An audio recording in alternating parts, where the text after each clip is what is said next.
చూసినాం. మరి ఇవాళ మా కాంగ్రెస్ పార్టీ కార్యకర్తల సాక్షిగా ఆ సన్నాసిని నేను అడుగుతున్నా, రాజీనామా చేస్తా అన్నావు కదా, సిద్దిపేటకు పట్టిన చీడ పీడ విరుగడవుతుందని ఆ సవాళ్ళు మేము స్వీకరించినాం. మరి ఈరోజు ఆ సన్నాసి ఎక్కడ దాక్కున్నాడని నేను అడుగుతున్నా. నేను వివరాలు పంపిస్తా. 2 లక్షల వరకు ప్రతి రైతుకు ఈరోజు రుణమాఫీ చేసిన చరిత్ర, ఇచ్చిన మాట నిలబెట్టుకున్న చరిత్ర. 15 ఆగస్టు నాడు పండగ ఉన్నా, కార్యక్రమాలు ఉన్నా, ఇచ్చిన మాట ప్రకారం మేము వెయ్యాల్సిందే అని 3 విడతలు 27 రోజుల్లో 15 ఆగస్టు లోపల 2 లక్షల లోపల రుణమాఫీ అందరికీ చేసినాం. ఇవాళ 2 లక్షల పైన ఉన్న రైతులు ఎవరు ఆందోళన చెందాల్సిన అవసరం లేదు.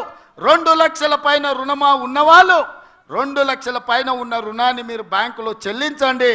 మీరు చెల్లించిన మరుక్షణం ఆ 2 లక్షల రూపాయలను కూడా మీ ఖాతాలో వేసే బాధ్యత మా ప్రభుత్వం తీసుకుంటుందని చెప్పి నేను ఆ రైతాంగానికి తెలియజేస్తున్నా. ఇదే కాదు, పెద్దలు ఉత్తమ్ కుమార్ రెడ్డి గారి నేతృత్వంలో ఉన్న సివిల్ సప్లైస్ కార్పొరేషన్ ద్వారా రైతులకు 500 రూపాయలు వడ్లకు బోనస్ ఇస్తామని చెప్పినాం. రాబోయే పంటలో రైతులు పండించే సన్న వడ్లకు 500 రూపాయలు బోనస్ ఇస్తామని ప్రకటించినాం. దానికోసం 2000 కోట్ల రూపాయలు ఈరోజు బడ్జెట్లో కేటాయించినాం. ఉత్తమ్ కుమార్ రెడ్డి గారి నేతృత్వంలో సన్న వడ్లు పండించిన ప్రతి రైతుకు 500 రూపాయలు బోనస్ ఇచ్చి ఆదుకునే ప్రభుత్వం మాది. ఇది రైతు రాజ్యమని నేను ధైర్యంగా చెప్పగలను. అందుకే మిత్రులారా, ఇదే కాదు, తెలంగాణ ఉద్యమమే నిరుద్యోగ సమస్య, తెలంగాణ త్యాగాలే ఉద్యోగ సమస్య. 10 సంవత్సరాలు ఎవరికి ఉద్యోగాలు ఇవ్వలే, నిరుద్యోగుల సమస్య పట్టించుకోలే. పాదయాత్ర సందర్భంగా నిరుద్యోగ యువకులకు, కాకతీయ ఉస్మానియా యూనివర్సిటీ విద్యార్థులకు నేను మాట చెప్పిన, కేసీఆర్ ఉద్యోగం ఊడగొట్టండి, వేలాది ఉద్యోగాలు మీకు ఇచ్చే బాధ్యత నాది అని. ఆ మాట ప్రకారం కేసీఆర్ ఉద్యోగాన్ని మీరు ఊడగొట్టినరు. 90 రోజుల్లో 30,000 ఉద్యోగాలు ఇదే ఎల్బీ స్టేడియంలో ఇందిరమ్మ పాలనలో కాంగ్రెస్ ప్రభుత్వం ఉద్యోగ నియామక పత్రాలు నిరుద్యోగులకు ఇచ్చింది. ఇదే కాదు, 30,000 నియామకాలనే కాదు, 35,000 ఉద్యోగ నోటిఫికేషన్లు ఇచ్చినాం. ఇవాళ పోటీ పరీక్షలకు నిరుద్యోగులు ప్రిపేర్ అవుతున్నారు. ఈ సంవత్సరం ఆఖరు లోపల ఇంకొక 35,000 ఉద్యోగాలు ఇచ్చే బాధ్యత మాది అని చెప్పి ఈ సందర్భంగా నిరుద్యోగ యువకులకు నేను మాట ఇస్తున్నా. ఇదే కాదు, మొదటి సంవత్సరంలో 65,000 ఉద్యోగాలు. ఈ దేశంలో ఏ రాష్ట్రం కూడా నిరుద్యోగులకు ఉద్యోగ అవకాశాలు ఇవ్వలేదు. అదొక్క తెలంగాణ రాష్ట్రంలోనే మనమే ఇచ్చినామని గర్వంగా నేను ఈ సందర్భంగా తెలియజేస్తున్నా. అందుకే మిత్రులారా, ఇవాళ మీరు ఆలోచన చేయండి. ప్రభుత్వం అద్భుతమైన కార్యక్రమాలు తీసుకొని ఈరోజు నిరుద్యోగ సమస్యను పరిష్కరించుకుంటూ టీచర్ల ట్రాన్స్ఫర్లు 10 సంవత్సరాలు, 10 కాదు 18 సంవత్సరాలు జరగలేదు. 35,000 మంది టీచర్లను బదిలీ చేసి 19,000 మంది టీచర్లకు ప్రమోషన్లు ఇచ్చి వాళ్ళ సమస్యలు పరిష్కరించిన చరిత్ర కాంగ్రెస్ పార్టీది. పాఠశాలల్లో విద్యుత్తు లేక కంప్యూటర్లు ఇచ్చినా బిల్లులు కట్టక వాళ్ళు కంప్యూటర్లు వాడలే. అందుకే పాఠశాలల్లో ఉచిత విద్యుత్తునిచ్చి చదువుకునే విద్యార్థులను ఆదుకునే ప్రయత్నం చేసినాం. ఇదే కాదు, చదువుకొని డిగ్రీ పట్టా పొందినా సరైన ఉద్యోగం వస్తలేదు, డిగ్రీలు చేతులు పట్టుకొని నిరుద్యోగులుగా తిరుగుతున్న వాళ్లకు సాంకేతికతని నేర్పించాలి అని యంగ్ ఇండియా స్కిల్స్ యూనివర్సిటీని ప్రారంభించి ఈరోజు దేశానికి ఆదర్శంగా నిలబడ్డ రాష్ట్ర ప్రభుత్వం ఏదైనా ఉంది అంటే అది తెలంగాణ రాష్ట్ర ప్రభుత్వం. ఇదే కాదు, మన ఒలింపిక్స్లో మీరు చూసిండ్రు, భారతదేశం ఉత్త చేతులతోనే వచ్చింది. 140 కోట్ల జనాభా ఉండి 50% పైగా యువత ఉన్న భారతదేశం ఈరోజు ఒలింపిక్స్లో ఒక్క మెడల్ కూడా రాలేదు అంటే ఈ దేశానికి అవమానం కాదా? నరేంద్ర మోడీ గారు, మీరు ఆలోచన చేయండి. అందుకే సౌత్ కొరియాకి వెళ్ళి, సౌత్ కొరియాలో మొత్తం ఆ దేశమే మన తెలంగాణ రాష్ట్రం అంత ఉంటుంది. అట్లాంటి దేశం దాదాపుగా 36 మెడల్స్ కొట్టింది. ఒక్క సౌత్ కొరియన్ స్పోర్ట్స్ యూనివర్సిటీలో 16 మందికి మెడల్స్ వచ్చినాయి. ఒకే అమ్మాయి 3 గోల్డ్ మెడల్స్ కొట్టింది. నేను అక్కడికి వెళ్ళి వాళ్ళని చూసిన. అక్కడ వాళ్ళకు ప్రభుత్వం కానీ ప్రైవేట్ వాళ్ళు కానీ ఆ యువకులకు సరైన శిక్షణ ఇవ్వడం వల్ల వాళ్ళు ఒలింపిక్స్లో మెడల్ కొట్టారు. అందుకే తెలంగాణ రాష్ట్ర ప్రభుత్వం ఒక దీక్ష పూనింది. తెలంగాణలో ముఖ్యంగా sports university, young India sports university ప్రారంభించడం ద్వారా 2028లో ఈ దేశం తరఫున ఒలింపిక్స్లో బంగారు పతకాన్ని సాధించే బాధ్యత తెలంగాణ తీసుకుంటుంది. అందుకే స్పోర్ట్స్ యూనివర్సిటీని ఇవాళ మనం తెలంగాణ రాష్ట్రంలో మనం ప్రారంభించుకుంటున్నాం.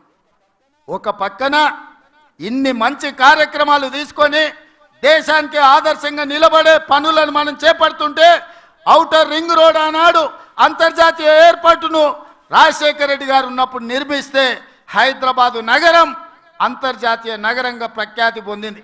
ఇవాళ రీజనల్ రింగ్ రోడ్ RRR కోసం కోమటిరెడ్డి వెంకటరెడ్డి గారు, నేను ప్రధానమంత్రిని, రవాణా శాఖ మంత్రిని ప్రతి ఒక్కరిని కలిసి రీజనల్ రింగ్ రోడ్డు తీసుకొచ్చి ఈ నగరాన్ని విశ్వ నగరంగా మార్చడానికి ఈరోజు మేము ప్రయత్నం చేస్తున్నాం.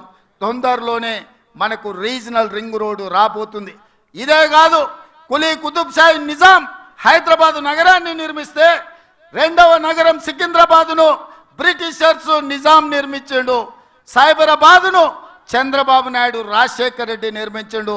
మరి ఈనాడు ఈ ప్రభుత్వం కాంగ్రెస్ పార్టీ 4th సిటీని, ఫ్యూచర్ సిటీని ముచ్చర్లలో నిర్మించబోతుంది. ప్రపంచానికి ఆదర్శంగా ఉండే అధునాతనమైన నగరాన్ని నిర్మించే బాధ్యత మన ప్రభుత్వం తీసుకున్నది.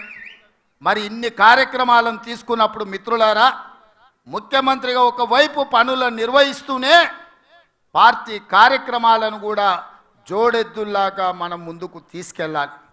అందుకే ఈనాడు శ్రీమతి సోనియా గాంధీ ఖర్గే గారిని నేను కలిసి పార్టీ అధ్యక్షుడిగా పూర్తి సమయాన్ని ఇచ్చే నాయకుడిని నియమించండి, తద్వారా ప్రభుత్వం తీసుకుంటున్న నిర్ణయాలు, ప్రభుత్వం చేపడుతున్న సంక్షేమ కార్యక్రమాలు, ప్రభుత్వం చేస్తున్న అభివృద్ధిని గ్రామాలలో, తండాలలో, గూడాలలో, మారుమూల పల్లెల్లో తెలంగాణ రాష్ట్రంలో ఉండే 4 కోట్ల ప్రజలకే కాదు, ఈ దేశంలో ఉండే 140 కోట్ల ప్రజలకు ఒక ఆదర్శ రాష్ట్రంగా తెలంగాణను తీర్చిదిద్దాలి అంటే పూర్తి సమయాన్ని కేటాయించే రాష్ట్ర అధ్యక్షుడు ఉండాలి, క్రియాశీలకంగా పనిచేయాలి, కార్యకర్తలతో సమన్వయం చేసుకునే వాడిని వెయ్యండి అని చెప్పి అధిష్టానానికి మేము అందరం చెప్పినాం. అన్ని రకాలుగా ఆలోచన చేసి బలహీన వర్గాలకు సముచితమైన స్థానం ఇవ్వాలి. 3 సంవత్సరాలు కార్యనిర్వాహక అధ్యక్షుడిగా ఎల్లవేళల గాంధీ భవన్లో కార్యకర్తలకు అండగా నిలబడి ప్రతి వాడికి విశ్వాసం కల్పించి ఈనాడు కాంగ్రెస్ అధికారంలో రావడానికి తనదైన పాత్ర పోషించిన మహేష్ గౌడ్ని ఇవాళ సోనియా గాంధీ గారు, ఖర్గే గారు రాష్ట్ర పార్టీ అధ్యక్షుడిగా నియమించండు. ఇవాళ ప్రభుత్వం చేసే ఎంత గొప్ప కార్యక్రమం అయినా పార్టీ నాయకత్వం ప్రజలకు తీసుకుపోయినప్పుడే దానికి ప్రయోజనం ఉంటుంది. మన్నటి గెలుపు సెమీఫైనల్సే. 2023 తెలంగాణలో రాష్ట్ర ప్రభుత్వాన్ని ఏర్పాటు చేయడం అంటే నేను పిసిసి అధ్యక్షుడిగా ముందుకు నడిపించింది, సిఎల్పిగా బట్టి విక్రమార్క గారు నడిపించి గెలిపించింది సెమీఫైనల్స్ మాత్రమే అని నేను చెప్పదలుచుకున్నా. వాస్తవంగా ఫైనల్స్ 2029లో ఉన్నాయి. ఢిల్లీ ఎర్రకోట మీద మువ్వన్నెల జెండా ఎగరేసినప్పుడే, నరేంద్ర మోడీని ఓడించి రాహుల్ గాంధీని దేశానికి ప్రధానమంత్రిని చేసినప్పుడే ఈ దేశంలో మనం ఫైనల్స్ గెలిచినట్టు మిత్రులారా. అందుకే మిత్రులారా, 94 నుంచి 2004 వరకు 2 సార్లు టీడీపీ గెలిచింది. 2004 నుంచి 2014 వరకు 2 సార్లు కాంగ్రెస్ గెలిచింది. 2014 నుంచి మొన్నటి ఎన్నికల వరకు టీఆర్ఎస్ 2 సార్లు గెలిచింది. ఇప్పుడు నేను మీ ముందు గర్వంగా సగర్వంగా చెప్పదలుచుకున్న 10 సంవత్సరాలు నిరంతరాయంగా ఈ రాష్ట్రంలో కాంగ్రెస్ అధికారంలో ఉంటుంది. 2029 పార్లమెంటు ఎన్నికల్లో తెలంగాణ రాష్ట్రం నుంచి 15 పార్లమెంట్లు గెలిపించి రాహుల్ గాంధీని ప్రధానమంత్రిని చేసినప్పుడే మనం ఫైనల్స్ గెలిచినట్టు. అప్పటి వరకు ఎవరు విశ్రమించొద్దు, ఎవరు సెలవు తీసుకోవద్దు, ఎవరు నిరాశ చెందొద్దు, మనందరం సమన్వయం చేసుకోవాలి.